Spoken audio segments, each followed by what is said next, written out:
Dios le bendiga, hermanos y hermanas. Qué bueno que podemos continuar, ¿verdad?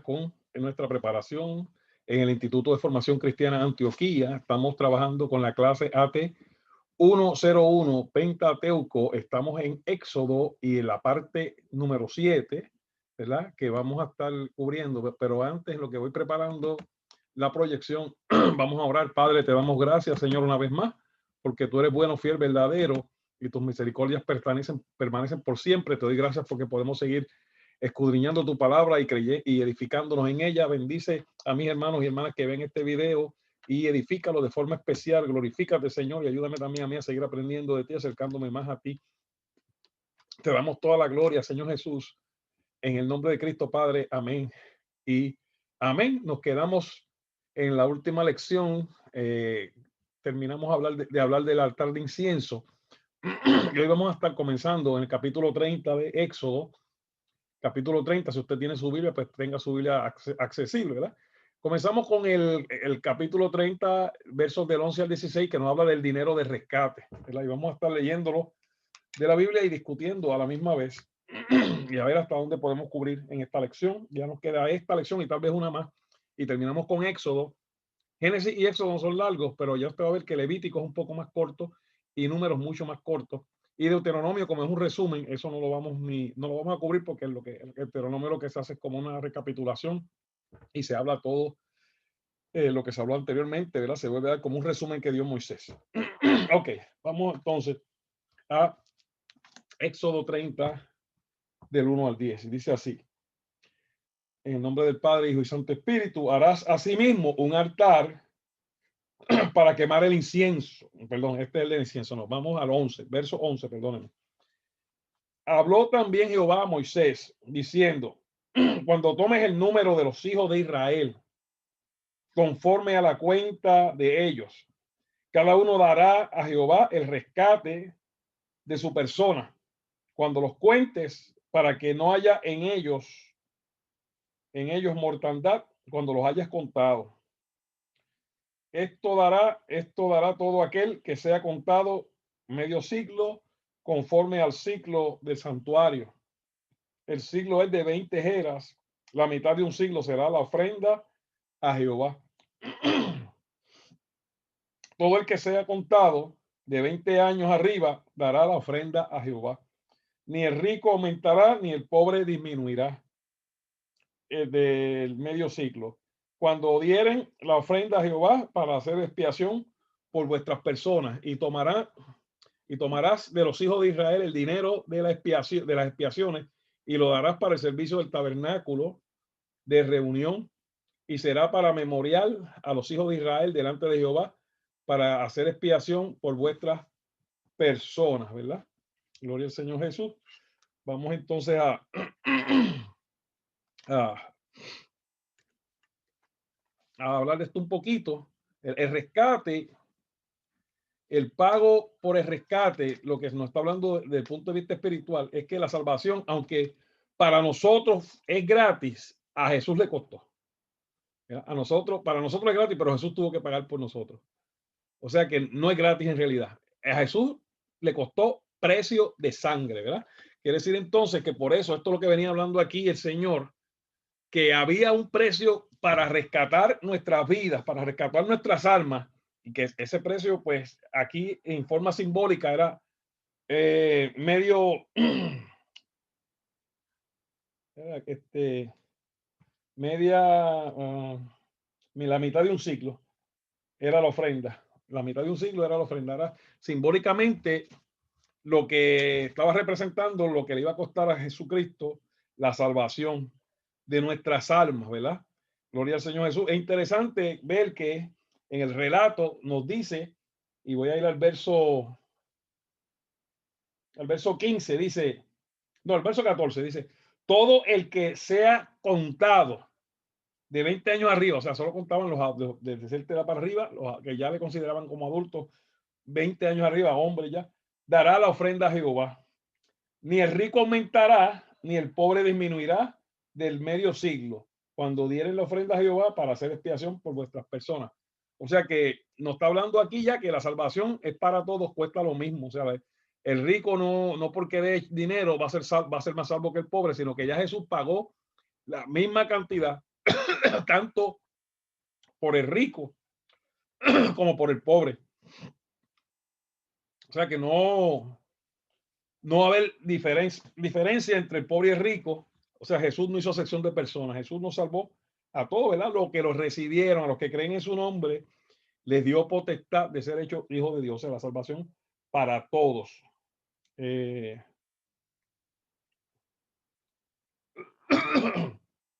Quiere entonces decir que el precio, la salvación es lo mismo para todos y el mismo requisito, aceptar a Jesucristo. No es porque tenga yo más dinero, no es porque dé más ofrendas, no es porque dé más diezmo, voy a salvarme más que el otro. Si el otro creyó, yo tengo la misma probabilidad, la misma oportunidad de salvación que tuvo el pobre. Así también tiene el rico.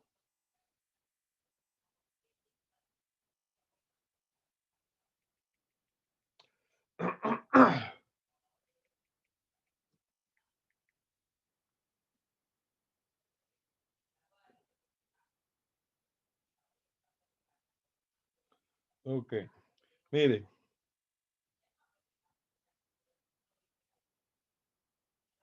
un ciclo era la moneda hebrea que se usaba en ese tiempo.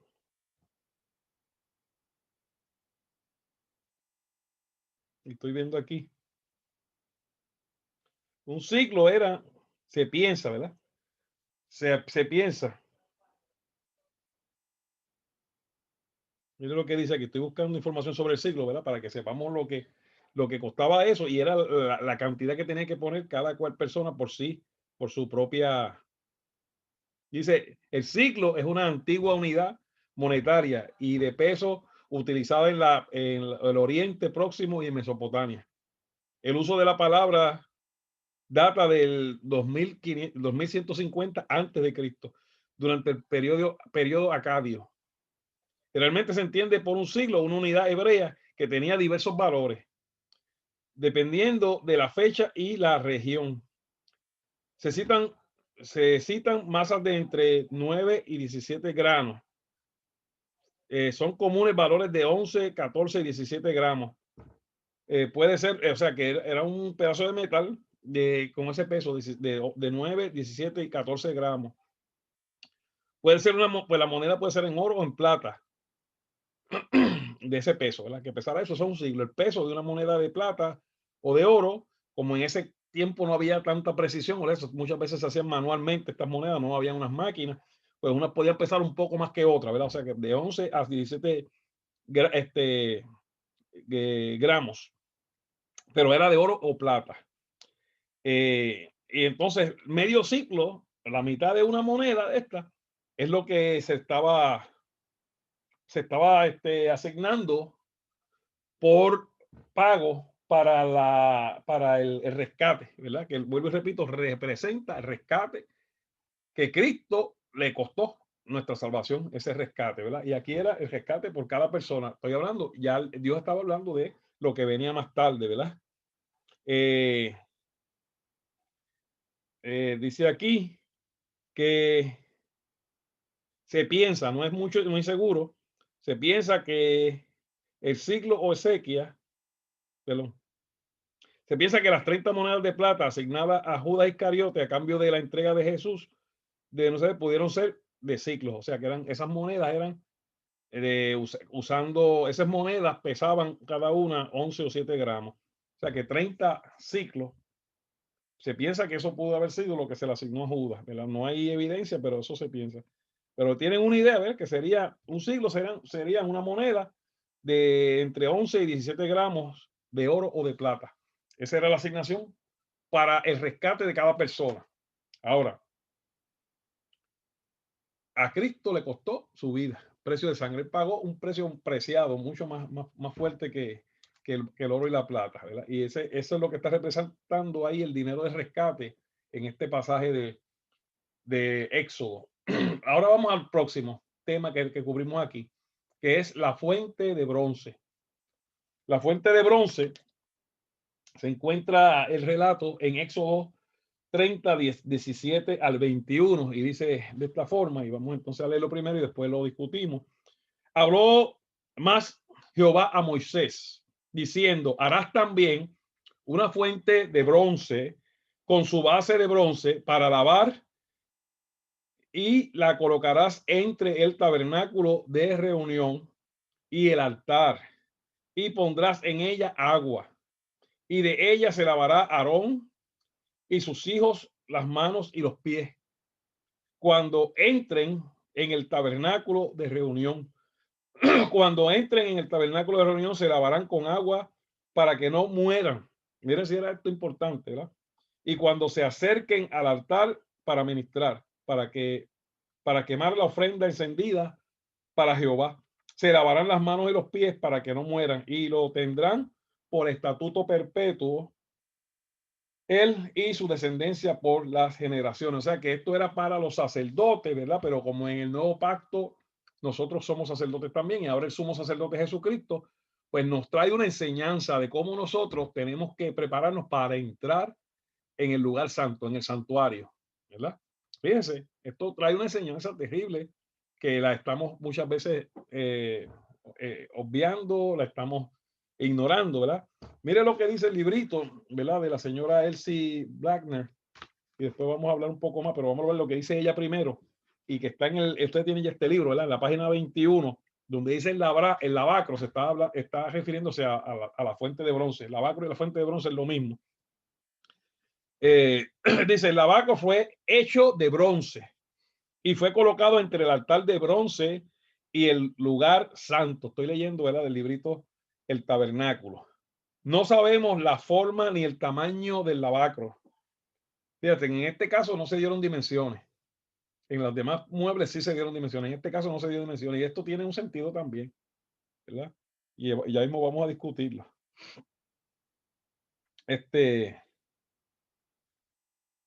Ni tampoco sabemos cómo era llevado durante la marcha. Tenía un pie de bronce. En esto se diferenciaba de los otros vasos. El pie lo conectaba con la tierra y al mismo tiempo lo elevaba, enseñándonos que estaba relacionado con el altar terrenal de un pueblo que tiene una ciudadanía en el cielo. El lavacro nos habla de Cristo, la palabra viviente. El agua en el lavacro nos habla de la palabra escrita, de la palabra escrita, la palabra profética más segura, ¿verdad? Como dice el apóstol Pedro. La verdad espiritual que este vaso enseña es el de la santificación por la palabra de Dios. O sea, el lavacro es el que nos santifica, nos limpia por la palabra para poder entrar en el lugar santo y en el lugar santísimo por medio de Jesucristo, ¿verdad? Esto nos cita Efesios 5, 25 al 27. Vamos a buscarlo un momentito rapidito. Efesios 5. Gloria al Señor Jesús.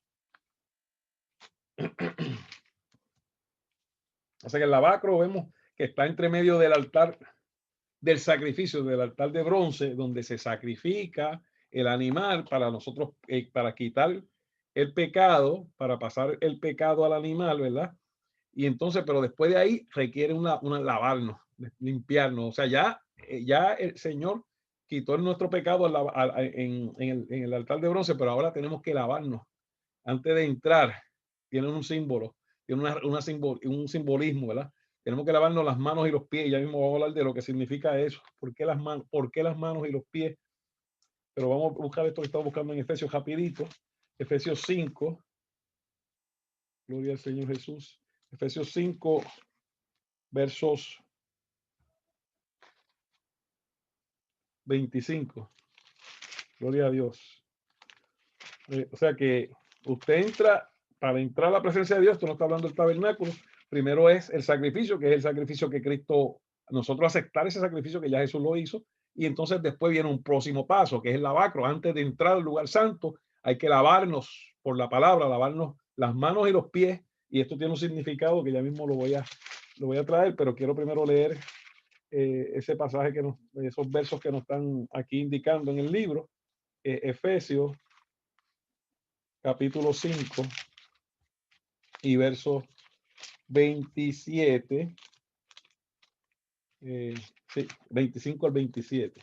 Efesios 5, 25 al 27 dice así la santa palabra. Maridos, amad a vuestras mujeres, así como Cristo amó a la iglesia y se la entregó a sí mismo para santificarla, oiga, para santificarla, habiéndola purificado en el lavamiento del agua por la palabra. Ahí está claro, la palabra de Dios es la que nos lava. Vamos a ver de qué.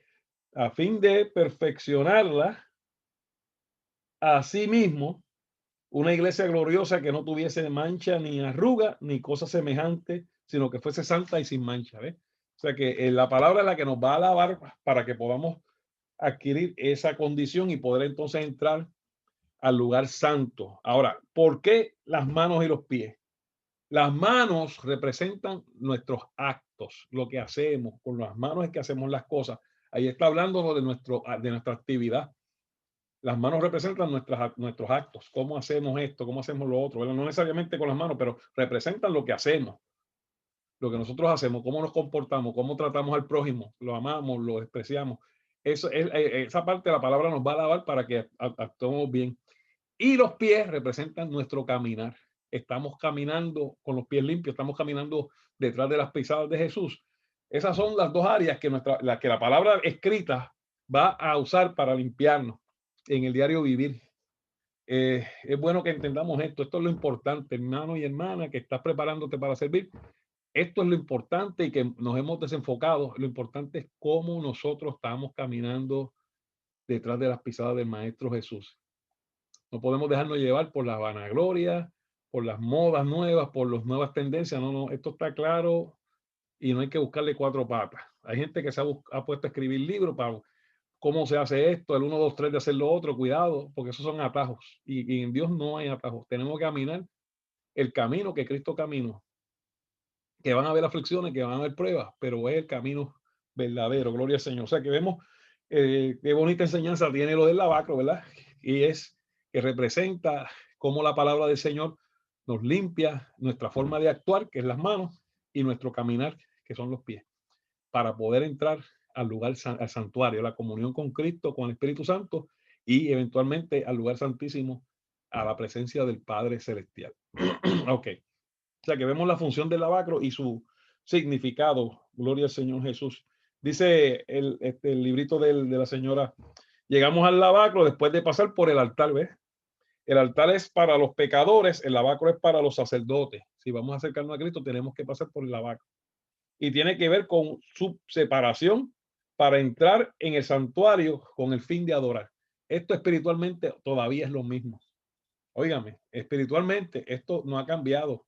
En el Antiguo Testamento era un ritual físico que nos está enseñando una verdad espiritual que hoy, aunque ahora, en este momento que estamos viviendo, los que tenemos a Cristo somos sacerdotes y tenemos que seguir este procedimiento para poder entrar al santuario, para poder entrar a la presencia de Dios.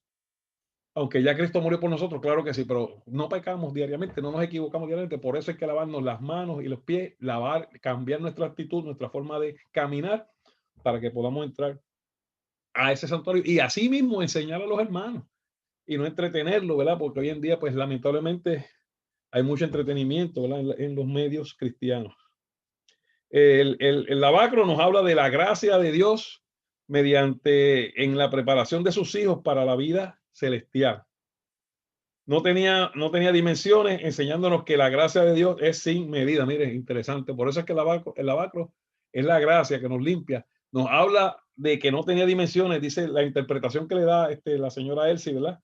Es que no tenía dimensiones, enseñándonos que la gracia de Dios es sin medida. Es una buena interpretación. Yo tengo otra y yo entiendo que no tenía dimensiones porque la palabra de Dios es también todopoderosa. La palabra de Dios no tiene límite y como el lavacro representa la palabra, no hay dimensiones para medir el poder de la palabra del Señor. El lavacro fue hecho de los espejos de bronce de las mujeres de Israel, porque antes, para este tiempo, no habían espejos de cristal. El espejo era un pedazo de bronce que lo pulían y más o menos tú veías una imagen ahí más o menos, Por eso Pablo en sus cartas dice que ahora vemos por espejo, porque ese espejo antes era opaco, ¿verdad? No son los espejos de ahora. En un espejo de ahora tú te ves lo más bien. Pero Pablo usa esa analogía porque en ese tiempo los espejos eran como un canto de metal que brillado, pues tú podías ver más o menos pero se veía opaco, no se veía como un cristal de verdad.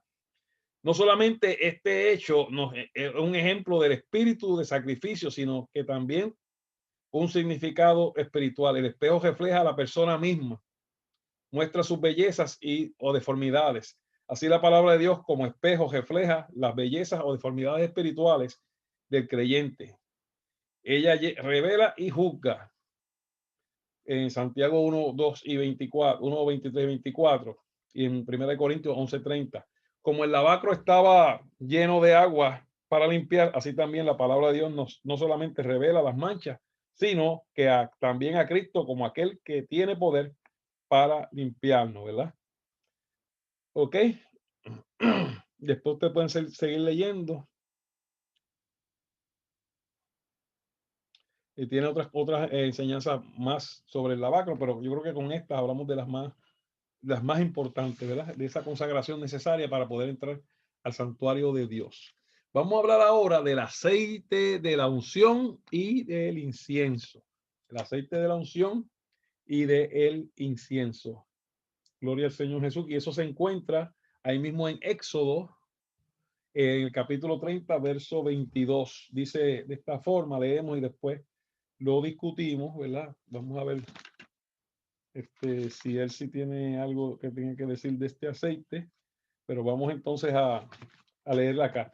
En el nombre del Padre, Hijo y Santo Espíritu, habló más Jehová a Moisés diciendo, tomarás especies finas de mirra, excelente 500 ciclos, y de canela aromática a la mitad, esto es 250. De cálamo tomarás 250, de acacia 500, según el ciclo del santuario, ¿verdad? Recuerden la medida del ciclo que hablamos que eran unas gramos, serán de 11 a 17 gramos. De acacia 500 ciclos, según el ciclo del santuario, y de aceite de olivas, un hin. Y harás de ello el aceite de la santa unción, superior ungüento, según el arte del perfumador, será el aceite de la santa unción. Recuerden que habíamos hablado del aceite para las lámparas, que era puro de oliva. Este aceite ya tiene otros ingredientes, con unos aromas que tienen también tienen un simbolismo también, cada uno de estos ingredientes. Con él ungirá mire lo que se va a ungir con este aceite de la unción. Con él ungirá el tabernáculo de reunión, el arca del testimonio, la mesa con todos sus utensilios, el candelero con todos sus utensilios, el altar de incienso y el altar del holocausto con todos sus utensilios, y la fuente, o sea, el lavacro, la fuente y su base. Así los consagrarás y serán cosas santísimas. Todo lo que tocaren en ellos será santificado. Santificado es que si está en pecado, te moriste al tocarlo. Por eso fue lo que le ocurrió al amigo de David, ¿verdad? En un relato que se encuentra me parece que en Segunda de Samuel, cuando David va a transportar el arca y comienzan los animales, porque estaban usando un método que no era el bíblico. David se le pasó y usó un método. Por eso nos enseña que tenemos que usar lo que la Biblia nos enseña. David usó un método que no era bíblico, los bueyes comenzaron a patinar, el arca se iba a caer y el amigo de David extendió su mano, extendió su mano y al tocar el arca murió. Porque todo lo que tocar en estos instrumentos es santificado. Y santificado es que si estás en pecado te moriste. Y como estaban todos en pecado, pues murió. Ungirás también a Aarón y a sus hijos y los consagrarás para que sean mis sacerdotes. Y hablarás a los hijos de Israel diciendo, esta será mi aceite de la santa unción para vuestras generaciones. Sobre carne de hombre no será derramado. Esto era simplemente para los santificados nada más. Para los sacerdotes nada más, para los ministros nada más. Óigame, para los sacerdotes nada más. No para el pueblo en general, para los sacerdotes.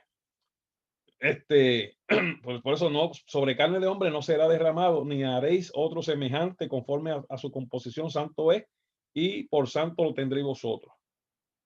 Cualquiera que compusiere un ungüento, oiga, mira, lea este verso, el 33, cualquiera que compusiere un ungüento semejante y que pusiere de él sobre extraño, será cortado de entre su pueblo. Es una advertencia fuerte.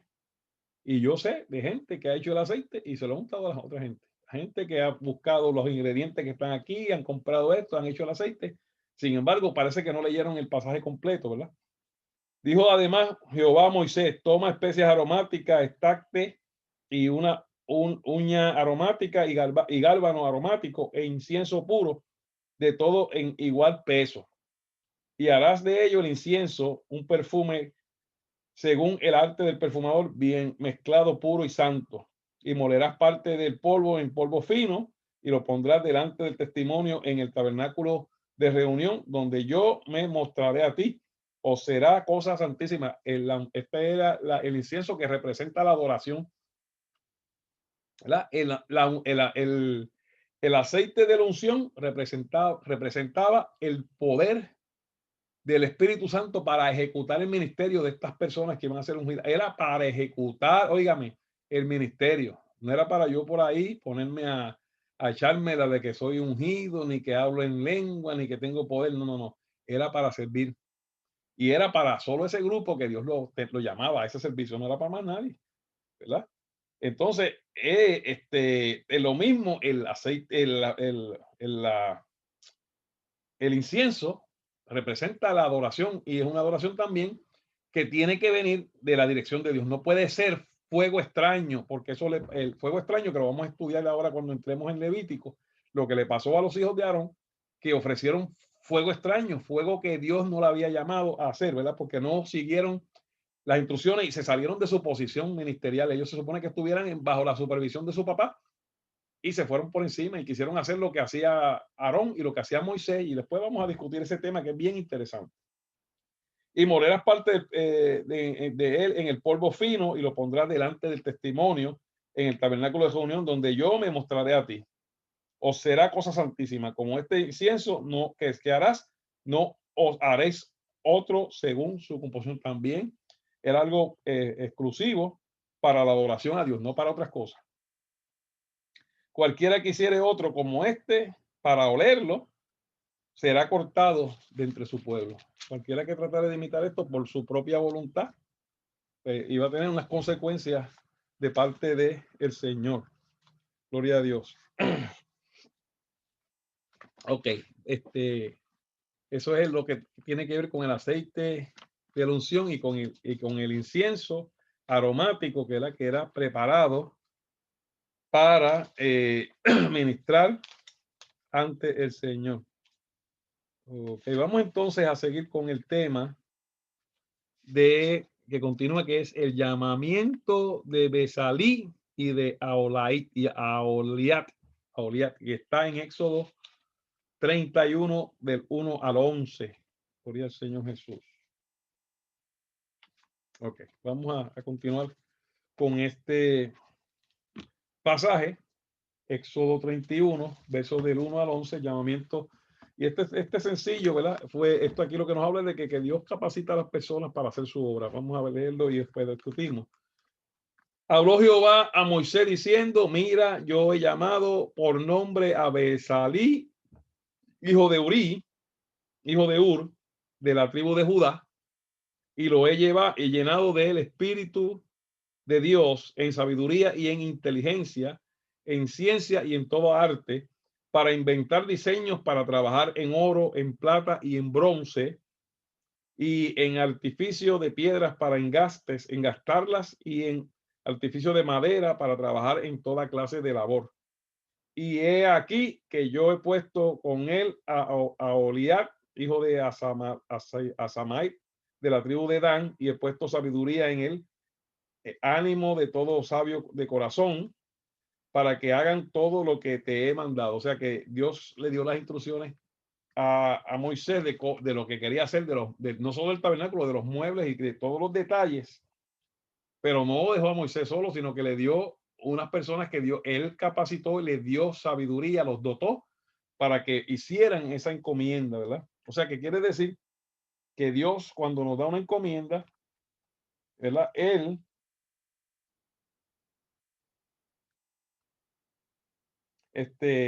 nos capacita y nos da también los recursos, tanto recursos materiales como recursos humanos, ¿verdad? Para hacer el trabajo.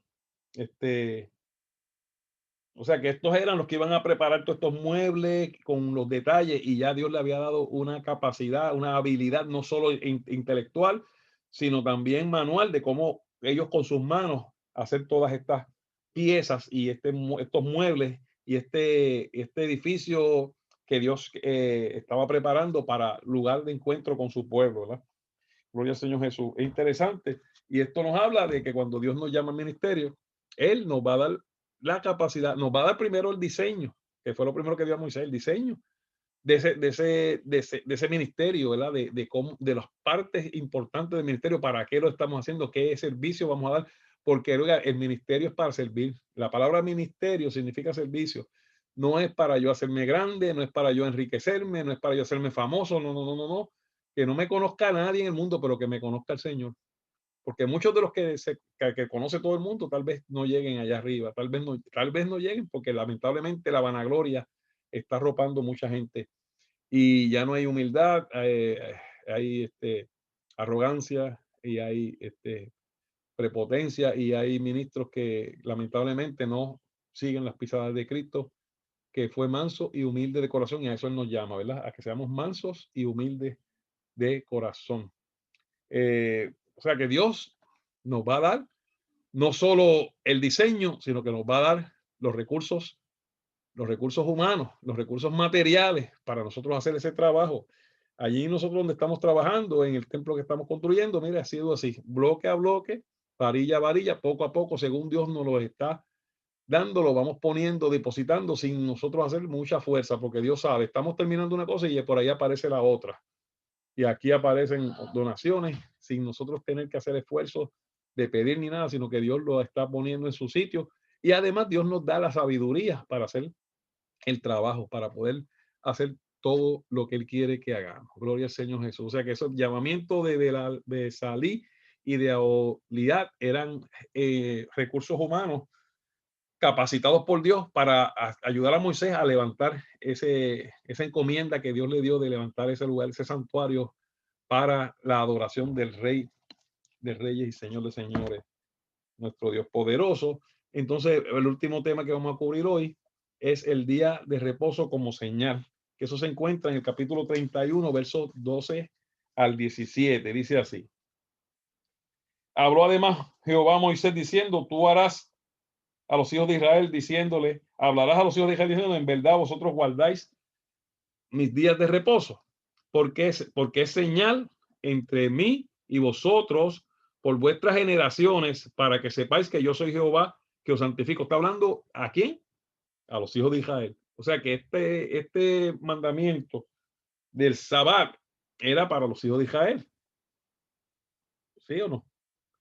Aquí está claro. Es para las generaciones de los hijos de Israel. Si tú eres israelita, pues tienes que guardar el sábado. Pero cuando vemos esto y lo comparamos con lo que se dice en el Nuevo Testamento, ¿verdad? Y lo que acordaron los apóstoles, ¿verdad? En el concilio de los apóstoles, de imponerle a los gentiles, usted aquí, mire, lea esto y usted se va a salir, si cualquier duda que usted pueda tener, porque como hay gente que todavía enseña y hablan más del sábado que de Cristo y adoran más al sábado que al Señor Todopoderoso. Hay que tener cuidado con eso, porque aquí está claro que era para las generaciones de los hijos de Israel. Déjame terminar de leer y vamos después a comparar esto con lo que es la enseñanza del Nuevo Testamento, que es la que nos aplica a los que no somos de Israel. Dice, porque es señal entre mí y vosotros por vuestras generaciones, para que sepáis que yo soy Jehová, que os santifico. Así que guardaréis el día de reposo, porque es santo a vosotros.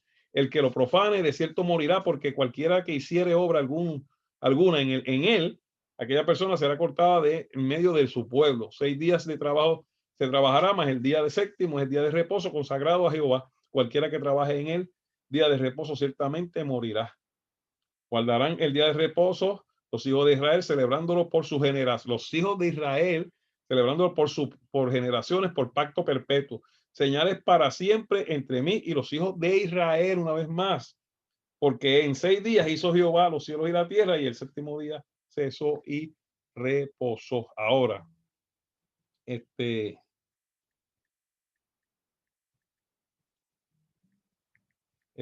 el concilio de Jerusalén, que se encuentra en Hechos, capítulo 15, vamos a buscarlo.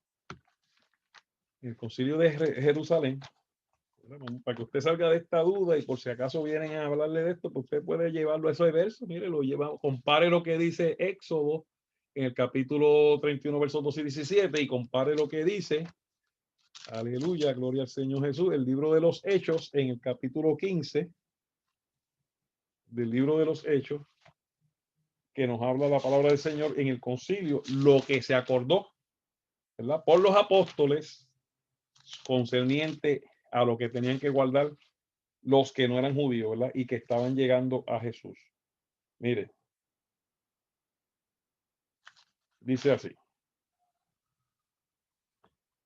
Esta fue una reunión donde Pablo tuvo que ir con Bernabé y con un grupo de hermanos a reunirse con los apóstoles porque había una oposición, había un grupo de judíos que se habían aceptado a Jesucristo, pero querían todavía seguir guardando la ley. O sea, que no habían entendido entonces lo que habían hecho, la salvación. Entonces, dice así, vamos a leer el pasaje y discutimos, y con esto vamos a dejar la lección hasta aquí hoy. Mire, dice el verso 1. Entonces algunos que venían de Judea enseñaban a los hermanos, si no os circuncidáis conforme al rito de Moisés, no podéis ser salvos. O sea que estaban tratando de obligar a las personas que no eran judías, que aceptaban a Jesucristo, a que se circuncidaban. Y dice, como Pablo y Bernabé tuvieron una discusión y contienda no pequeña con ellos, se dispuso que subiesen Pablo y Bernabé a Jerusalén y algunos otros de ellos a los apóstoles y a los ancianos para tratar esta cuestión. O sea que Pablo y Bernabé y el grupo de la iglesia de Antioquía decidieron ir a Jerusalén a reunirse con los apóstoles, ¿verdad?, con los 12 y con los ancianos para aclarar esta situación, porque estaban tratando entonces de imponerle a los que no eran judíos la ley, las reglas de la ley. ¿Okay? Y dice, y ellos pues, habiendo sido encaminados por la iglesia, pasaron por Fenecia, y voy a saltar, y llegaron, voy al verso 4, y llegados a Jerusalén fueron recibidos por la iglesia y por los apóstoles y los ancianos. O sea que se prepara esta reunión. Dice el verso 5, pero algunos de la secta de los fariseos que habían creído se levantaron diciendo, es necesario circuncidarlos y mandarlos que guarden la ley de Moisés. Y la ley de Moisés incluía el sábado, el guardar el sábado. Y se reunieron los apóstoles y los ancianos para conocer de este asunto. Y después de muchas discusiones, oiga, Pedro se levantó. Pero comenzó Dios a usar a Pedro. Después de mucha discusión, Pedro se levantó y les dijo, varones hermanos, vosotros sabéis cómo ya hace algún tiempo que Dios escogió que los gentiles oyesen por mi boca la palabra del evangelio y creyesen. Fíjense si Dios es sabio. Antes de que comenzara el ministerio de Pablo, que era hacia los gentiles, Dios usó a Pedro para tener una confirmación. Lo usó predicándole a los gentiles y llenándolos del Espíritu Santo. Y Dios, que conoce los corazones, les dio testimonio dándoles el Espíritu Santo, lo mismo que a nosotros. O sea que ahí ya estaba un precedente que lo vivió Pedro, que era de los principales, o el principal en un momento, y de los principales en la iglesia, ¿verdad? La columna principal de la iglesia. Y ninguna diferencia hizo entre nosotros y ellos, purificándolos por la fe, sus corazones. Ahora pues, ¿por qué tentáis a Dios poniendo sobre la cerviz de los discípulos un yugo? Mira, ahora este es Pedro, poniendo sobre la cerviz de los discípulos un yugo que ni vuestros padres ni nosotros hemos podido llevar. Pedro reconoce que no pudieron cumplir la ley, que la estaban tratando de observar, pero que fallaban. Entonces dice, entonces toda la multitud cayó y oyeron a Bernabé y a Pablo. Entonces ahora viene a hablar la parte, Pedro empieza con este pie, y ahora viene Pablo y Bernabé a contar, dar testimonio de cómo Dios estaba bregando con los gentiles. Dice, entonces toda la multitud cayó y oyeron a Pablo y Bernabé que contaban cuán grandes señales y maravillas había hecho Dios por medio de ellos entre los gentiles. O sea que Dios estaba dando testimonio de que estaba recibiendo a los gentiles. Y cuando ellos callaron, entonces ahora viene otro de los líderes, Jacobo, Y este Jacobo se entiende que era el pastor en Jerusalén en ese tiempo. En ese momento era el pastor en Jerusalén. Y respondiendo, Jacobo respondiendo diciendo, varones hermanos, oídme. Simón ha contado cómo Dios visitó por primera vez a los gentiles para tomar de ellos pueblo para su nombre. Y con esto concuerdan las palabras de los profetas, como está escrito: después de esto volveré y rectificaré el tabernáculo de David y estaré que está caído y repararé sus ruinas y lo volveré a levantar para que el resto de los hombres busquen a Dios y todos los gentiles sobre los cuales es invocado mi nombre. O sea que fíjense que ellos tenían ese cuidado, aunque eran apóstoles que caminaron con Cristo, que tenían, ellos tenían el cuidado de agajarse de la palabra, lo que muchas veces hoy en día no se está haciendo, sino que viene alguien con un cuento nuevo, con una teología que sacó por una experiencia y la hacen doctrina sin cuidar qué dice la palabra escrita. Fíjense, esta gente que eran autoridad tuvieron el cuidado, Jacobo tuvo el cuidado de buscar la escritura y ver qué decía y concuerda lo que decían los profetas con lo que estaba pasando, la experiencia que tuvo Pedro y lo que estaba pasando Bernabé y Pablo, ¿verdad?, en su ministerio. Entonces, mire lo que dice Santiago, el verso 19, por lo cual yo juzgo, oiga, por lo cual yo juzgo que no se inquiete a los gentiles que se conviertan a Dios, sino que se les escriba. Miren lo que le ponen, sino que se les escriba que se aparten de las contaminaciones de los ídolos, la idolatría. Fíjense lo que está señalando aquí los apóstoles, que se aparten de la idolatría, de las figuras, de las imágenes, de rendir culto a las imágenes, una, de la fornicación, dos, del ahogado, tres, y de la sangre. Porque Moisés, desde tiempo antiguo, tiene en cada ciudad quien lo predique en la sinagoga, donde es leído cada día de reposo.